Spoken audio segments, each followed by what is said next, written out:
മൂന്നാം വട്ടവും തുടർഭരണം എന്ന ഒറ്റ ലക്ഷ്യവുമായി ഒരു ലോഡ് പ്രഖ്യാപനങ്ങളുമായാണ് ഇന്നലെ മുഖ്യമന്ത്രി പിണറായി വിജയൻ വാർത്താ സമ്മേളനം നടത്തിയത്.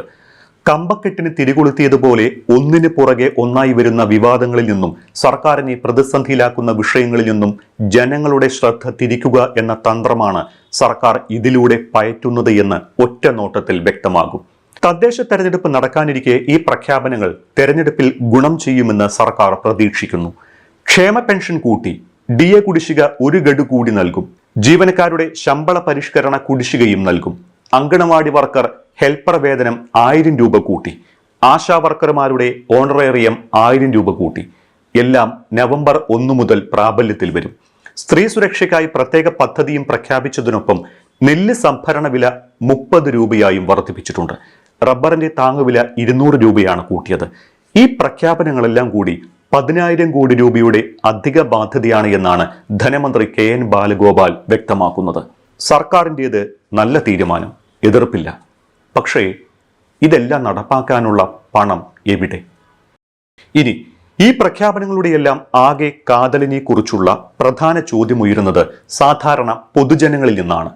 ജനക്ഷേമം ലക്ഷ്യമിട്ടാണോ അതോ തെരഞ്ഞെടുപ്പ് മുന്നിൽ കണ്ടുകൊണ്ടാണോ ഈ പ്രഖ്യാപനങ്ങൾ?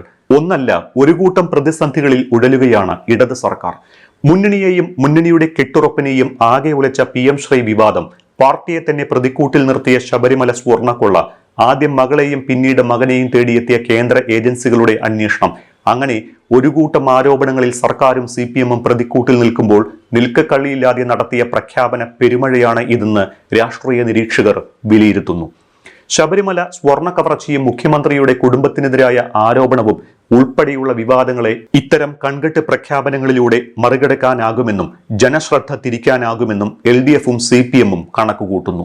വിവാദങ്ങളിൽ ഉഴലുന്ന സർക്കാരിൽ നിന്ന് ജനങ്ങളുടെ ശ്രദ്ധ തിരിക്കാൻ കണ്ണിൽ പൊടിയിടുന്ന ഒരു മിനി ബജറ്റ് തന്നെയാണ് ഇന്നലെ മുഖ്യമന്ത്രി പ്രഖ്യാപിച്ചത് എന്ന് പറയാനാകും. പ്രഖ്യാപനങ്ങൾക്ക് തെരഞ്ഞെടുത്ത മുഹൂർത്തവും പ്രധാനമാണ്. PM ശ്രീ വിവാദത്തിൽ സർക്കാരും CPM-ഉം പ്രതിരോധത്തിലാകുകയും CPI-ക്ക് കീഴടങ്ങേണ്ടി വരികയും ചെയ്ത ദിവസം കൂടിയാണ് ജനപ്രിയ പ്രഖ്യാപനങ്ങൾക്കായി മുഖ്യമന്ത്രി തെരഞ്ഞെടുത്തത് എന്നത് യാദൃച്ഛികമാണ് എന്നൊന്നും പറയാനാകില്ല. തെരഞ്ഞെടുപ്പ് പടിവാതിൽക്കൽ എത്തി നിൽക്കുന്ന സാഹചര്യത്തിൽ കേരളപ്പിറവി ദിനമായ നവംബർ 1-ന് സുപ്രധാന പ്രഖ്യാപനങ്ങൾ ഉണ്ടാകുമെന്ന് നേരത്തെ ഒരു സൂചന അന്തരീക്ഷത്തിലുണ്ടായിരുന്നു. എന്നാൽ വിവാദങ്ങളിൽ നിന്ന് കൺകെട്ടാനുള്ള ഇത്രയും വലിയ ചെപ്പടി വിദ്യയാകും പിണറായി ഒളിപ്പിക്കുന്നത് എന്ന് ആരും ഓർത്തില്ല. മുന്നണിയിലോ മന്ത്രിസഭയിലോ ആലോചിക്കാതെ PM ശ്രീ പദ്ധതിയിൽ ധാരണാപത്രം ഒപ്പുവെച്ച CPM-ഉം മുഖ്യമന്ത്രിയും ആകെ പ്രതിരോധത്തിലായിരുന്നു. കടുത്ത നിലപാടുമായി CPI രംഗത്തിറങ്ങിയതോടെ PM ശ്രീ CPM-നും LDF മുന്നണിക്കും അശ്രീകരമായി. മുന്നണി സംവിധാനം അടിമുടി ഉലഞ്ഞു. ഒടുവിൽ CPI-യുടെ കടുംപിടുത്തത്തിന് മുന്നിൽ നിസ്സഹായമായ കീഴടങ്ങൽ. ധാരണാപത്രം മരവിപ്പിക്കാൻ കേന്ദ്രത്തിന് കത്തയക്കാൻ തീരുമാനിച്ചു. അതിനു മുൻപും ഇപ്പോഴും സർക്കാരിനെ പ്രതിക്കൂട്ടിൽ നിർത്തുന്ന ഒന്നാണ് ശബരിമല സ്വർണ്ണ കവർച്ചാ കേസ്. മുൻ ദേവസ്വം പ്രസിഡന്റും എന്തിനധികം മുൻ ദേവസ്വം മന്ത്രിയെ പോലും സംശയ നിഴലിൽ നിർത്തുന്ന കേട്ടുകേൾവിയില്ലാത്ത തട്ടിപ്പിന്റെ വാർത്ത ജനം അവിശ്വസനീയതയോടെയാണ് കേട്ടത്.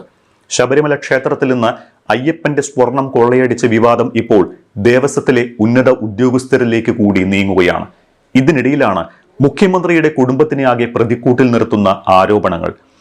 മകനെതിരായ ED സമൻസും മകൾക്കെതിരായ മാസപ്പടി കേസിലെ അന്വേഷണവും എല്ലാം പ്രതിപക്ഷം ആയുധമാക്കുന്നുണ്ടായിരുന്നു. അതിനിടയിൽ ലോക്സഭാ തെരഞ്ഞെടുപ്പിലേറ്റ കനത്ത തോൽവി, അതിൽ നിന്ന് ഏത് വിധേനയും തിരിച്ചു കയറാം എന്ന ലക്ഷ്യത്തോടെയാണ് ഹൈന്ദവ വോട്ട് ബാങ്ക് ലക്ഷ്യമിട്ട് നടത്തിയ ആഗോള അയ്യപ്പ സംഗമം. പാർലമെന്റ് തെരഞ്ഞെടുപ്പിലെ തിരിച്ചടി മറികടക്കാൻ ഭൂരിപക്ഷ സമുദായത്തെ ഒപ്പം കൂട്ടാം എന്നായിരുന്നു LDF-ന്റെ പ്രതീക്ഷ.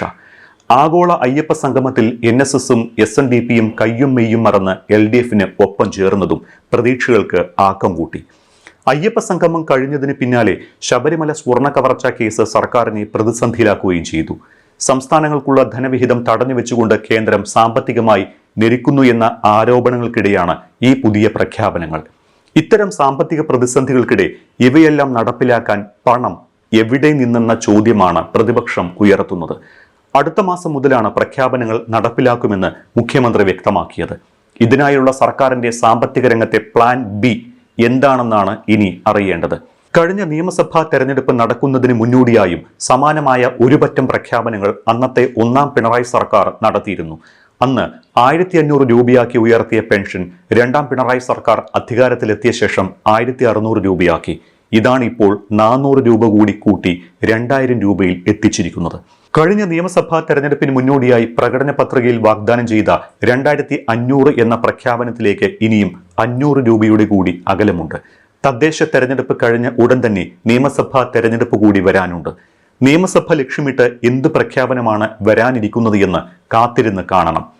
കോവിഡ് കാലത്ത് തൊഴിലില്ലാതെയും വരുമാനമില്ലാതെയും നട്ടം തിരിഞ്ഞ ജനങ്ങൾക്ക് സൗജന്യ ഭക്ഷ്യക്കിറ്റുകൾ പ്രഖ്യാപിച്ചും അവ വിതരണം ചെയ്തും ജനങ്ങൾക്ക് നൽകിയ കരുതലാണ് 2021 തുടർ ഭരണത്തിലേക്ക് നയിച്ച പ്രധാന ഘടകം.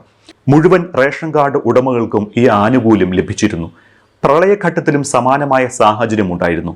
ഈ സാഹചര്യത്തിലാണ് മുഖ്യമന്ത്രിയുടെ ജനക്ഷേമമെന്ന് തോന്നിപ്പിക്കുന്ന പ്രഖ്യാപനങ്ങളുടെ മിനി ബജറ്റ് നിർണായകമാകുന്നത്. വിവാദങ്ങളിൽ നിന്ന് ശ്രദ്ധ തിരിച്ച് പ്രതിച്ഛായ നന്നാക്കണം. ലോക്സഭാ തെരഞ്ഞെടുപ്പിലെ തിരിച്ചടിയിൽ നിന്ന് ജനവിശ്വാസം വീണ്ടെടുക്കണം. അതിലേക്കുള്ള സുപ്രധാന ചുവടുവയ്പ്പാണ് ഈ പ്രഖ്യാപനങ്ങളെന്ന് രാഷ്ട്രീയ കേരളം വിലയിരുത്തുന്നു.